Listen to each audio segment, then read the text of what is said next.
और इस वक्त की बड़ी खबर प्रयागराज से। प्रयागराज बमबाजी मामले में सनसनीखेज जानकारी सामने आई है। बमबाजी कांड में शामिल 11 स्कूली छात्र गिरफ्तार कर लिए गए हैं।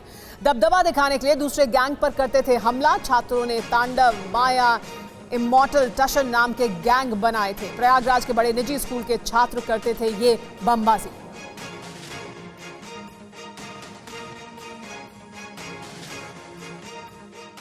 और प्रयागराज में बमबाजी मामले में एक और बड़ा खुलासा हुआ है। खुद बम बनाते थे ये छात्रों के गिरोह, यूट्यूब से जुटाते थे बम बनाने की जानकारी, सोशल मीडिया पर अलग अलग नाम से चलाते थे अपने गैंग। इन नामों से वो अलग अलग अकाउंट बनाकर इसे रन करते थे। और बड़ी जानकारी है कि खुद ही यूट्यूब से जानकारी जुटाकर बम बनाते थे।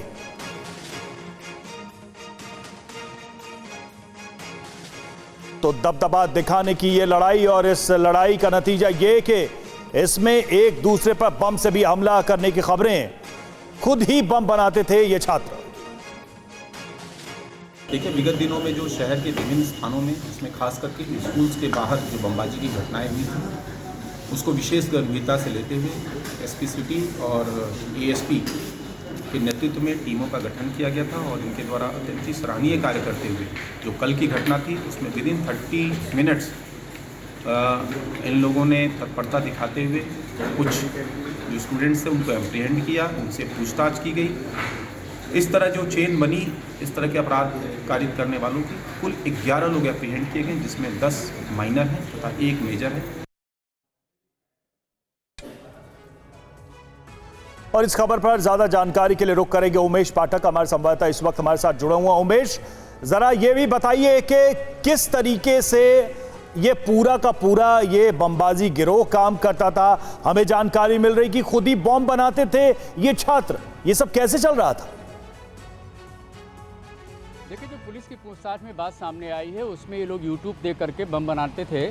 और जिस तरीके से उन्होंने पोर्टल से ले करके तमाम ग्रुप बनाए थे, माया, तांडव, तमाम ग्रुप इन्होंने बना रखा था। उस ग्रुप के जरिए ये इंस्टाग्राम के जरिए लोगों से संपर्क करके, और ख़ास करके इसमें जो 11 स्टूडेंट पकड़े गए हैं, जिसमें एक बालिग है, बाकी 10 की बात की जाए वो नाबालिग हैं। इन सबको गिरफ्तार किया गया है। गिरफ्तार करने के बाद एक को नैनी जेल में, बाकी को बाल संरक्षण गृह में भेजा गया है।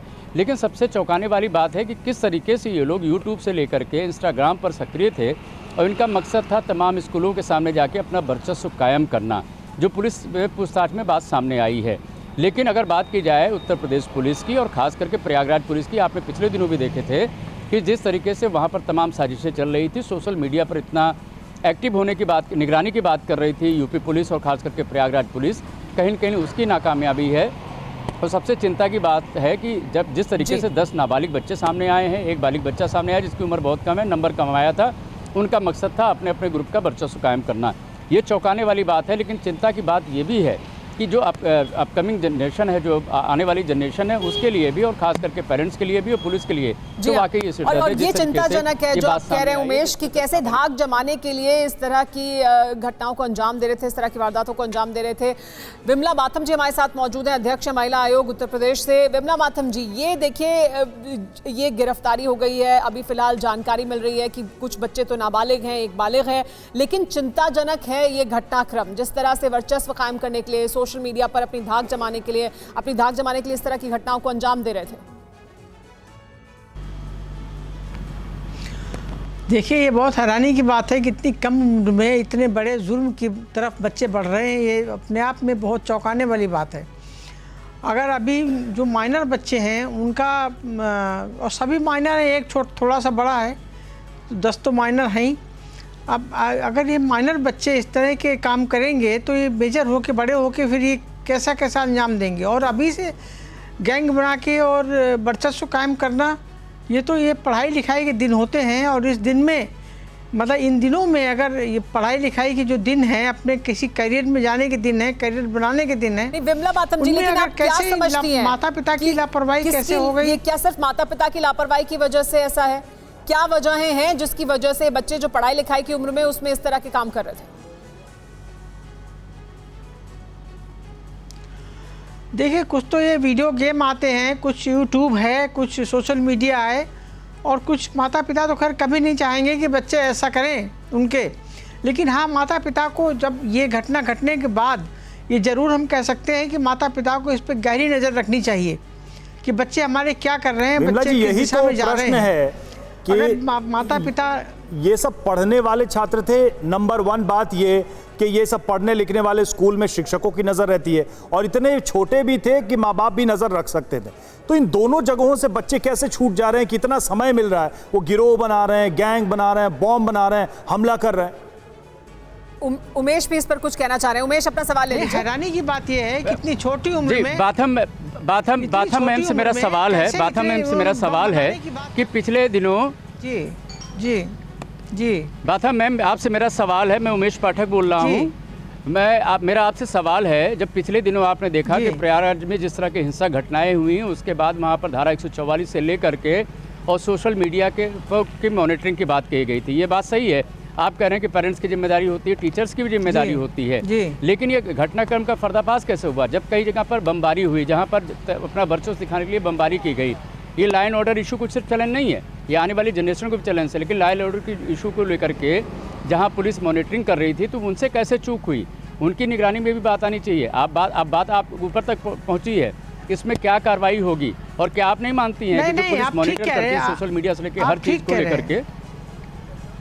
जी नहीं, आप ठीक कह रहे हैं कि इसमें एक्चुअली देखा जाए तो क्लास में बच्चे क्या कर रहे हैं इसकी भी जिम्मेदारी टीचर्स की बनती है। उनको भी ध्यान देना चाहिए था कि बच्चे आखिर किस दिशा में जा रहे हैं, पढ़ाई कर रहे हैं या किसी और ऐसे काम में लगे हुए हैं। ये तो बिल्कुल ऐसा लगता है जैसे बच्चों के अंदर क्रिमिनल बातों की तरफ उनका ध्यान ज़्यादा है, पढ़ाई लिखाई की तरफ ध्यान उनका कम है। और बल्कि पढ़ाई लिखाई तो नाम की होगी, जब इस तरह किसी भी उसमें जुड़ जाएंगे बच्चे तो पढ़ाई लिखाई क्या करेंगे वो, उनका पूरा ध्यान तो इसमें गैंग बनाने में, इस चीज को कैसे देखते हैं आप?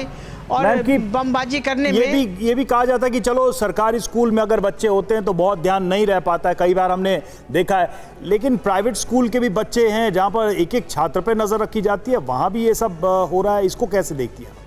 क्या स्कूलों के अंतर का भी कुछ इसमें मामला है? नहीं देखिए, सरकारी प्राइवेट में कोई फ़र्क नहीं, सरकारी में भी टीचर देखते हैं और प्राइवेट में भी टीचर देखते हैं। तो ऐसा नहीं है कि सरकारी और प्राइवेट में कोई फ़र्क है कि किसके बच्चों के ऊपर ज़्यादा उनके ऊपर संरक्षण है, ऐसा नहीं है। सरकारी स्कूल के बच्चे भी बिगड़ सकते हैं और प्राइवेट स्कूल के बच्चे भी बिगड़ सकते हैं, बिगड़ते हैं जी। लेकिन विमला जी, फिर क्या बड़ा सवाल ये है, फिर क्या आपका बहुत बहुत शुक्रिया हमारे साथ जुड़ने के लिए, उमेश, इस तमाम जानकारी देने के लिए। फिर क्या बड़ा सवाल ये भी है कि हमारे समाज में बच्चे जो देख रहे हैं कि किस तरह से गैंग अगर आपका है, अगर आपके पास ताकत है, अगर आपके पास वर्चस्व है तो आपकी बात लोग सुनते हैं। क्या हमारे समाज में हम इस तरह की तस्वीर उनके सामने पेश कर रहे हैं जहां पर अपने साथ 10 लोगों को लेकर चलो, एक गैंग लेकर चलो तो आपका दबदबा होता है? क्या उसका भी ये नतीजा है?